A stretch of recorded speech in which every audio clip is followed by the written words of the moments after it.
Тврдењето на Ахмети дека продолжувањето на работата на специјалното јавно обвинителство е единствената причина заради која ВМРО-ДПМН и ДУИ не се согласиле за нова владина коалиција е неточно, велат извори за телевизија Нова вклучени во преговорите.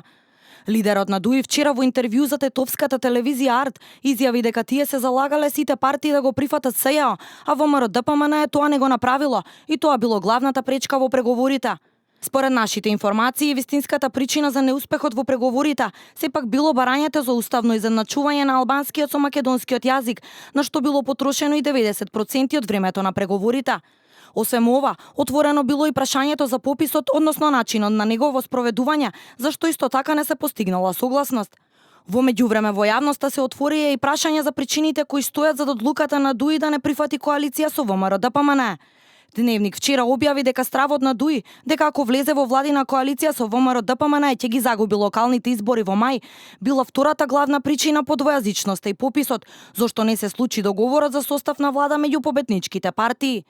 Според извори на Дневник, главни кочничари во преговорите за формирање на влада со Груевски биле подпредседателите на ДУИ, Теута Арифи, Невзат Бејта и Изет Меджити, кои покажале загриженост дека постои можност на следните локални избори со кандидати албанци од СДСМ, ДУИ да бидат поразени од партијата на Зоран Заев во најважните општини со доминантно албанско население, како Чаир, Тетово, Гостивар, Струга, Рачиново и други, пошто преовладел наметнатиот страв на Ахмети дека одејќи во коалиција со ВМРО-ДПМН ќе остане без главните ресурси, големите општини, односно дека СДСМ и БЕСА ќе станат доминантни албански партии во Македонија. Дневник анализира и дека врз промената на ставот на ДУИ силна улога имало влијанието на неколкумина дипломати.